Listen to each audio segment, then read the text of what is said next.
The controversy over this new book on priestly celibacy by Cardinal Sarah and Pope Emeritus Benedict bears a closer look. Joining me now with analysis of what really is uncharted territory, the proper role of a retired pope in public life, plus the soon-to-be-released apostolic exhortation on the Amazon Synod, is the Papal Posse. Editor-in-chief of theCatholicThing.org, Robert Royal, is here with me on set, and canon lawyer and priest of the Archdiocese of New York, Father Gerald Murray, joins us from his hometown. Gentlemen, thank you for being here. Happy New Year. I want to begin with Pope Emeritus Benedict. Now, this is not the first time he's issued a public statement. He issued a statement on the sex abuse crisis last year. He's written introductions and homilies and eulogies that have been read aloud. But this book has inspired so much discussion about the proper role of a retired pope. Father and Bob, how do you see the role of Pope Emeritus, and has Benedict overstepped his authority? Robert Royal. Well, I wouldn't think so. I think that in this case, and in a couple of others perhaps, particularly the sex abuse case, there are certain elements that he tries to bring forward into the public discussion that both he and Sarah in this particular case say it would be they would be wrong to stay silent. I mean, these are very large issues. And I would say on this matter of priestly celibacy, which somehow is inserted in the midst of a synod which is on environmentalism. Yeah. You know, if you want to deal with the question of should there be an exception in the Amazon, well, that should have been dealt with in maybe a group of bishops or bishops' conferences meeting in South America. This was brought to Rome and made into an international case, and I think people quite rightly, and probably Sarah and Benedict, view the fact that that was raised to such an international level. They view this as portending some larger change than merely, you know, a difficult circumstance in the jungles of the Amazon. Yeah. So, look, you could argue it, I suppose, the other way, but it seems to me that this was a big enough case that they had to say something. Father Jerry, as Bob mentioned, this was all composed in September and October, just before and during this synod is when they were editing this document.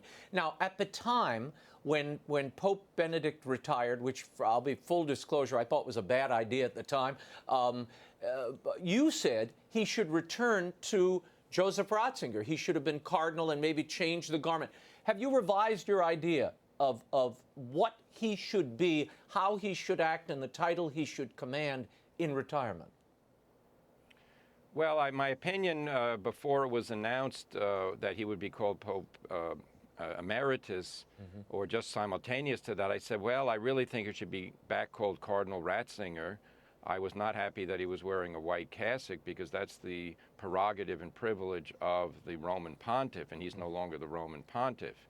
So that was my advice at the time. It was obviously not taken, so therefore the reality we're facing is that he does use the title Pope Emeritus, he continues to use the title Benedict XVI, and he does continue to wear the white cassock, which is a symbol of the papal office. So he is a retired pope, but he is a retired bishop who continues in his teaching role as a bishop to express profound theological reasons why celibacy should not be cast aside.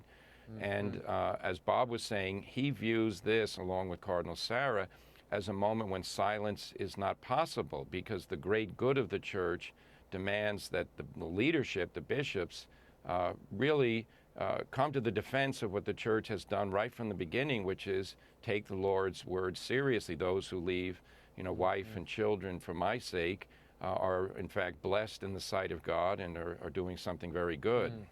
There was also, and we've heard it this week, the critique that Benedict promised to remain hidden from the world after retirement, and his critics claim he's broken that promise. Is that a licit critique, Robert Royal? Well, look, if he were promiscuous in the way he would be talking about things, kibitzing over everything that the Pope does, yes, I think that would be improper. But he's not doing that. He's certainly allowing the Pope to govern the Church the way he thinks the day-to-day governance ought to be done. What we're talking about here, as Father rightly said, is a profound theological question. And if you read the book, this is not really a polemical book, other than a few sentences here and there. It's historical and theological, which we're going to preview in a moment. It reads very much, if our viewers have read the 3 volumes on Jesus of Nazareth that Benedict published while he was still sitting Pope, It reads very much like that. It's a close look at Scripture. It's a drawing out of the lessons that are there. And the reasons why, in this particular case, that celibacy has played such an important role in the definition of what a priest is. And the kind of crisis that exists in the priesthood, they talk about this a great deal. It isn't just that question. Right. We're going to get to that. Father Jerry, as soon as this controversy began, Austin Ivory, Pope Francis' biographer, and others decried Benedict's involvement, calling it inappropriate. He tweeted, particularly Ivory, that because of the Pope's poor health, he'd been manipulated. This is the tweet. Reports on emeritus Pope's condition these past months concur. He is conscious, but for barely half an hour at a time. Yet he has insisted on loyalty. If he is giving views that undermine Francis, it means he's being manipulated by the usual unscrupulous courtiers. Hashtag elder abuse. Well, at least he didn't ascribe malicious intent there. But as Edward recounted earlier, this collaboration between Cardinal Sarah and Benedict, this has been going on with seeming full knowledge. Do you think the Pope Emeritus was manipulated? He wasn't manipulated at all. In fact, that's just a political technique to delegitimize the text. No, I've read the book. It is profound. It is a continuation, as Bob said, of the reflections the Pope made in his 3 books on Jesus of Nazareth. No, the idea that this is a man who doesn't know what's going on and somebody put words in his mouth. No, even Archbishop Genschwein said that the Pope's, Benedict's contribution is 100% Benedict. No, there is nothing in this that would indicate a manipulation. It is sad that people who think that the defense of celibacy is undermining Pope Francis would take that tact. The Pope Francis himself has defended celibacy. This is, very upsetting when people are trying to pit one pope against another. This is not what's going on here. These are 2 bishops concerned with some radical ideas that were presented at the synod. These radical ideas have been around a long time, by the way. The idea that celibacy was invented by the church in order to save, the property from priests' descendants, and it's a disregard of the value of sexuality and all the rest. This is all nonsense. Well, celibacy is to live as Christ lived. And Pope Francis has insisted and begged for dialogue. He said he wanted to hear all voices. He likes that clash. So what's wrong with a pope, a former pope, writing his little reflections, theological reflections? Why is this so dangerous? Robert Royal, why have the supporters of this vision of the priesthood, why have they taken such umbrage at a retired theologian at 93 writing a few thoughts on celibacy? Well, I'm going to go out on a limb and speculate here, Okay. Raymond, since you're provoking me to do this. Oh, well, that's what I do. I think that they know that they're on very unsteady ground here. There have been some arguments made that if what the Holy Father is really intending to do with the post-synodal apostolic exhortation, which is the formal document that comes out after a synod, if what he's going to do is will agree with his argument that he quotes Paul VI, I would rather die than abandon priestly celibacy. If that is what he's going to do, then there's no problem. But I think it's quite clear that people already sense that there is going to be a clash between these 2 visions of what's going on. And look, if they were confident that their point of view was solid and it was just a development rather than a departure from what the constant teaching has been, I don't think there would have been this nasty, I think that's the right word for it, blowback, this undercurrent. Father James Martin said this is a parallel magisterium. These are a couple of essays that are very carefully argued and heartfelt and whatnot. Yeah. So the fact that this is coming out at this point, yes, it does restate the teaching about priestly celibacy. But I think that the threat is not that somebody has said these things, but that their position seems to be quite weak. You heard our report earlier with Ed Penton, Father Jerry, where he suggested that the Pope, reportage in Rome is that the Pope was furious when he learned about this book, and that a call was made to Archbishop Ganswein. Now, some are saying Ganswein, who is the secretary of the papal household, as well as a dear friend of Pope Benedict, really his mentoree for decades, that he's trying to save Benedict here. He's protecting Benedict. particularly when he asked for Benedict's name to be taken off of this book. Your thoughts on all of this? This part of the story is very troubling because we have a direct contradiction between what Cardinal Sarah says took place and what Archbishop Genschwein says took place. And it's hard to understand how Cardinal Sarah could not be telling the truth because he's a man of absolute integrity. He says, and he produced letters from the file that Pope Benedict, the emeritus, has sent to him, displaying that Pope Benedict knew right from the start the nature of this project. Cardinal Sarah says that, against what Genschwein had said, that Cardinal Sarah says he showed Pope Benedict the cover, the introduction, the conclusion, which were under both names, and he showed him also the two sets of texts, Cardinal Sarah's text and Pope Benedict's text. In other words, Pope Benedict saw everything before it ever went to the printers. Right. Archbishop Genschwein maintains that the Pope didn't realize what this was happening, that he should not be called the co-author of the intro and the conclusion. Why is he doing this? I don't know. The revelations will come out and have come out so far, corroborating one side or the other. I just have to say this: Cardinal Sarah is not a man who has any political motive to lie or to obfuscate, and everything he said so far proves to be true based on the evidence available. Yeah, not only what he said, we've seen the letters. The letters are there. You can see Pope Benedict's hand and signed by Pope Benedict all throughout this process. So you're right, it contradicts the line we're being given. And Archbishop Genschwein asked for Benedict's name to be removed from the book.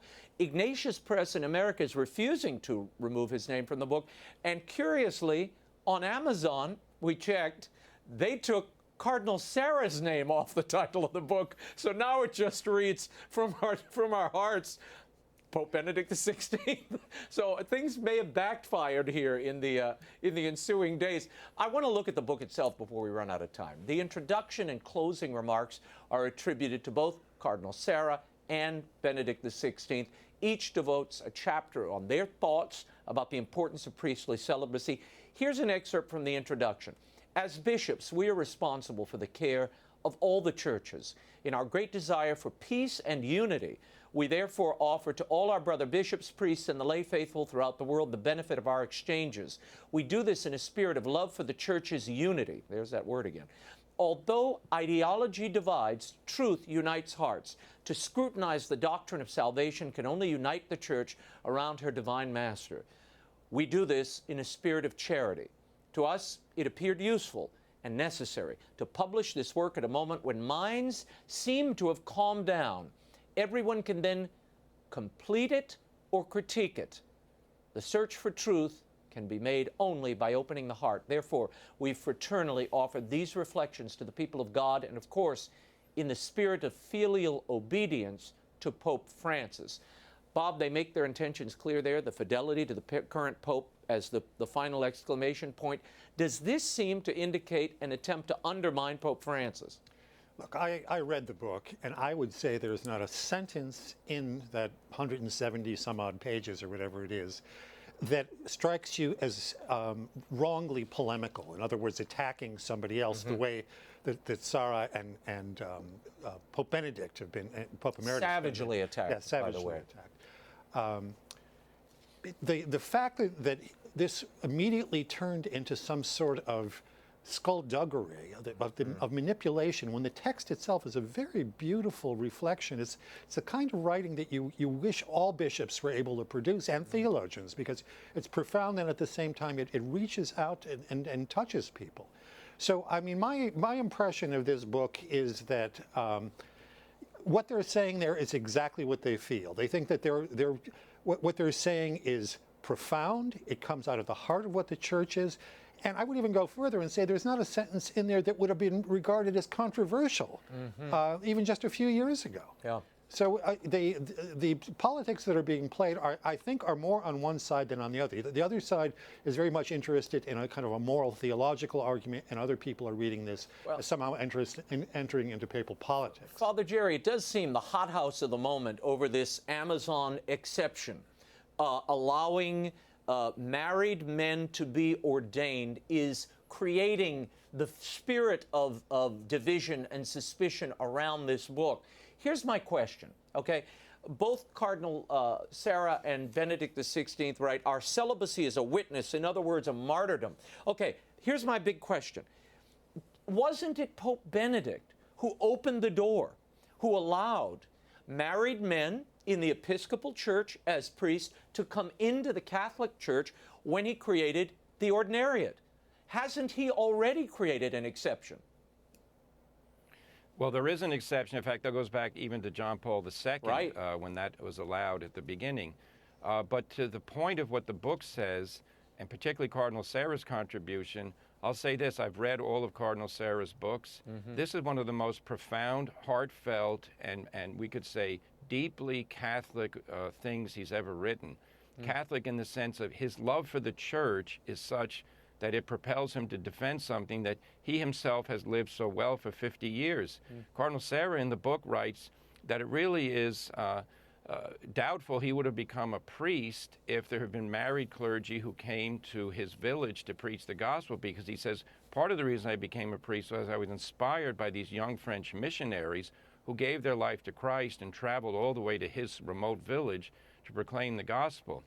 The book actually, I think, is so important and necessary because it points out we should not make a decision about such an important institutional life of the Church based on so-called practicality and managerial convenience. This idea of, well, we need more priests in the Amazon, so let's ordain some elders in villages and they'll just say Mass, but that's about it. That's not what the priesthood is all about. As he points out in the book, the faith has survived in many parts of his country, Guinea and Africa, where the priest only visited occasionally. But when he came, the priest was clearly the presence of Christ to those people. In other words, bringing the Lord to those people, similar to how the Lord walked through the Holy Land and to the different villages. So he really goes after those, he considers, we use the word neo-colonialist, people essentially from Europe telling the third worlders, you people don't really understand celibacy, you can't live it, and therefore we're going to have married clergy. He's very strong about that. Father, for the sake of our audience at home, I can envision people I know who've asked me, what is the difference between what the Amazon Synod is pushing and Benedict XVI opening the door to married men, Episcopal priests coming into an ordinariate in the Catholic Church? They're both married men being ordained.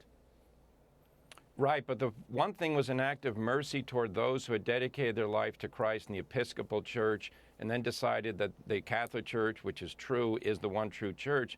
And now the church in its mercy said, well, we'll let you continue your ministry of serving the people of God. The other is to basically say celibacy is not that important. We're going to have married clergy right from the start. It overthrows all of Catholic history. Making an exception of mercy to allow people to continue to preach the gospel is a lot different than saying celibacy is not important here. We're going to ordain married men. Yeah. That's not the same thing. Let me get Bob in on this. Bob, your reaction. Yeah, I've been at all these recent synods, and one of the things that I'm struck by is when we started out with the first family synod, it was the Casper option, which was just a limited number of people who might seek to be able to receive communion even though they were divorced and remarried without having an annulment. And suddenly that began to grow, and we started to see that that was becoming sort of a universal principle. All of a sudden we're talking about valuing homosexual relationships and this sort of thing. There's a way in which these recent synods have expanded beyond the actual definitions that we see them trying to arrive at. So I think it's quite, there is an explanation for the exceptions that are made in the Eastern Church and in the Anglican ordinariate, in that these were limited openings. They did not challenge the question of celibacy. But we can see here just simply the way the previous synods have unrolled and the fears that were there during this synod. I mean, Pachamama was not an invention of us, of the journalists. It was a serious challenge to the question of idolatry. I think many people looking at this so-called opening in one place, as I said earlier, if it was just about that, it would have been better treated in South America. I think what we see is, we know what's going on in Germany right now. We know that in other places in the world, there are people who are going to begin to push about this and many other things. Ordination of women, women deaconesses, etc. I need you both to react to this. The most striking plea for retaining mandatory celibacy, and it is a discipline in the Western Rite, comes at the end of this book, this new book Pope Benedict XVI and Cardinal Sarah have authored. It's perhaps what's making the most waves. They write, "We are living through these difficult, troubled times in distress and suffering. It was our sacred duty to recall the truth about the Catholic priesthood, and through it, the whole beauty of the Church is being called into question. The Church is not a human organization. She is a mystery. She is the mystical bride of Christ. Our priestly celibacy continually reminds the world of precisely this. It is urgent and necessary for everyone, bishops, priests, and lay people, to stop letting themselves be intimidated by the wrong-headed pleas, the theatrical productions, the diabolical lies, and the fashionable errors that try to put down priestly celibacy." Father Jerry, what are they talking about there? Well, I think Cardinal Sarah is basically saying, and the Pope Benedict, because they both agreed to that conclusion, the Church should not surrender to the world. The world is insistent. For the world, Catholic sexual morality and the discipline of celibacy is a contradiction of their whole project. For the world, sex is about fun, pleasure, and nothing more. For the Catholic Church, sex is a sacrament in marriage. It is sacred. It is where God brings new life into the world through the cooperation of man and woman. And to renounce marriage for the sake of the kingdom, praised by our Lord directly, is something that is of great value for those who take the place of Christ. The idea, for instance, that a priest is simply a functionary who celebrates the sacraments and then returns to ordinary life, this is anathema. The priest is the living icon of Christ. He represents Jesus not simply at the altar, but in every other activity that he does. When a priest comes into a mission land and says, "I am here for no other reason than to announce to you the salvation won for us by Jesus Christ, and I'm going to do that with my whole life, and God willing, I'll die here in your presence," that is, in fact, the kind of work that is necessary for the promotion of the faith. Not this idea of, well, you know, sexual morality has changed over time. It's too hard to ask priests to not have wives. Let's go ahead and do it. If we give in on celibacy, what other thing is going to have to change because the world isn't happy with it? Has the Church been so wrong and misinterpreted God's intention for all these years? That's why this book is necessary. He used the word diabolical, and I think that was well chosen, because we know the devil hates the Church, he hates the sacraments, he hates Catholic sexual morality. These are the things we have to defend and not make a false compromise saying, well, it's too tough these days to ask men to be celibate. Oh, no. Bob, it's hard where the faith is alive, the vocations are alive. Bob, it's hard to imagine that they weren't talking about these synods when they talked about theatrical productions. I mean, what else could they be referring to vis-a-vis priestly celibacy? Yeah, or the media circuses. They talk about that a little bit too, and I think there's a just criticism of the way where they promote the guys who left, who are all over the media. I see them all the time trying to. But look, I would say to viewers, read this book, because this is a relatively brief presentation of why it is that we have celibacy, and I agree with Father entirely that to take the easy path here, to concede to where the world is going, which has been a disaster, by the way, in secular terms. I mean, the family is a disaster, and sexual relations between men and women are a disaster. I think you look back to, remember John Paul II always used to say to young people, don't be content with mediocrity.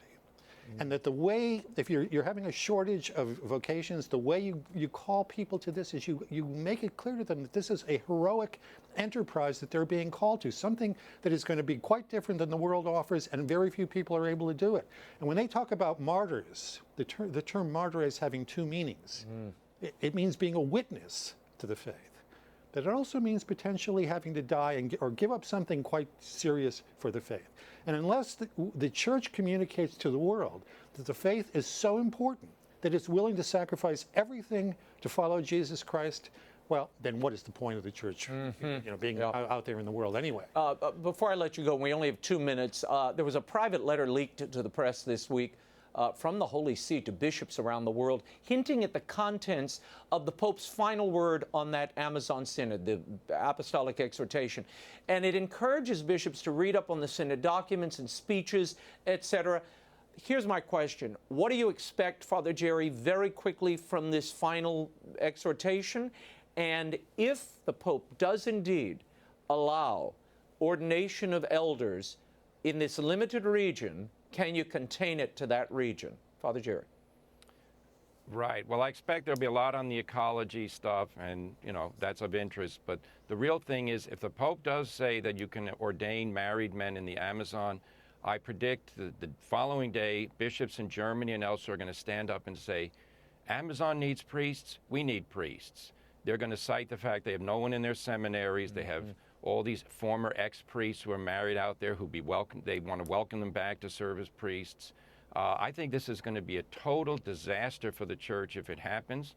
And I say that as the word was used, catastrophe, in Cardinal Sarah and Benedict's book. We're going to be in big trouble. I hope the Pope doesn't do it because, the change in the Amazon was basically pushed forward by Europeans who are using that as a place to get what they want back at home. And I'm going to say this. True Catholicism does not cave into the spirit of the world. True Catholicism, as Bob says, is heroic, and it goes back to the roots of Christianity, to the word and example of Jesus. Robert Royal, your reaction? Yeah, if you look at the list of texts that the bishops are encouraged to read, there is a lot of environment and, frankly, a lot of economics and politics in there, too, because the part of the Amazon Synod was to promote this new idea of an integral human ecology that's going to also have the faith involved with the earth and economics and whatnot. I think that I've written books about environmentalism and about other similar subjects, and I think that part of it is going to be very weak. And besides, the world already does this. The world is already what do we need debating the church to remind us of that? We have the UN. Yeah, we're already debating, and the Pope laments quite often that the international order doesn't seem to do very much about either economics or about environment, and that's because there are various interests, and those various interests have to be reconciled. I think it's quite true that the part that is going to be potentially the most disastrous is if using that as those larger issues as a cover, we sneak in questions of deaconesses, we sneak in questions about ordination of married men.